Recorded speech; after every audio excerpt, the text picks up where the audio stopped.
నా భార్య గుణవంతురాలు అని అనుకుంటే సంస్కారహీనురాలు అని తర్వాత తెలిసింది అని అంటున్నాడు అరవింద్. నమ్మించి మోసం చేయడమే కాకుండా లేనిపోని కేసులన్నీ కూడా పెట్టి నన్ను మా కుటుంబాన్ని ఇబ్బంది పెడుతుంది అని అంటున్నాడు అరవింద్. ఎలాగైనా ఈ అబద్ధపు కేసుల నుండి కాపాడండి అని కోరుతున్నాడు. నాకు ఒక 1 lakh శాలరీ వస్తుంది. నేను ఇలా ఫ్రెండ్స్తోని ట్రిప్స్కి వెళ్ళడము తిరగడము అనేది చాలా ఇష్టం నాకు.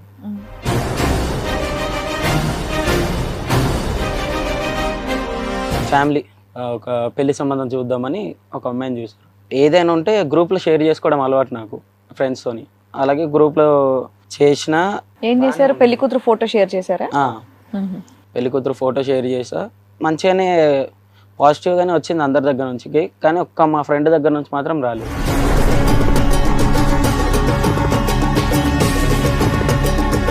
చేసుకోకరా అని చెప్పిండు అమ్మాయిని. ఎందుకు అని అంటే చెప్పలేదు, రీజన్ చెప్పలేదు. నాకు నా పెళ్ళికి కూడా రాలేదు.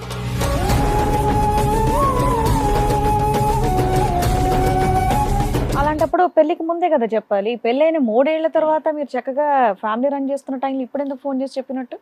అప్పుడు చెప్పిండు కానీ అంత క్లియర్గా చెప్పలేదు. పెళ్ళై 3 ఏళ్ల తర్వాత ఆడవలసిన అవసరం ఏముంది ఆయన?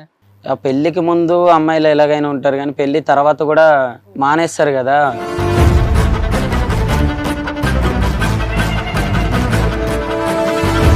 చాలా రోజులైంది కలవడం లేదు.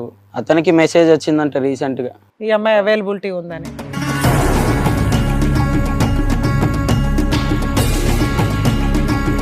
మీ మధ్య ఫిజికల్ రిలేషన్ ఎలా ఉండేదమ్మా?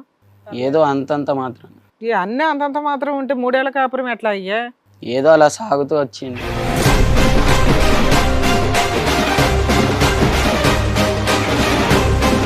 ఇంట్లో ఉంటావా అలా తిరుగుతూ ఉంటావా? ఇంట్లో హ్యాపీ లేకపోతే బయటనే తిరుగుతుంది. బయటే తిరుగుతావు. నువ్వు బయట తిరుగుతూ ఉంటావు, ఆవిడేమో ఫోన్లో తిరుగుతుంటుందా?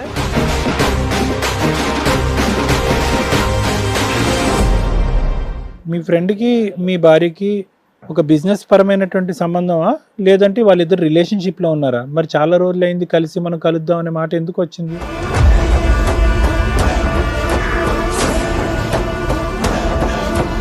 సంబంధం చక్కగా కలుపుకున్నారుగా, కలుపుకుని అరేంజ్ మ్యారేజ్ గా చేశారు అబ్బాయికి. చేసాం, తెలియక చేసాం. అంటే ఏం తెలిసిన తర్వాత? చేస్తే ఇలా పెద్ద ఫ్రాడు. ఏయ్ మాటలు తిన్నగరా, నేను ఇందాలు చెప్పినా నీకు.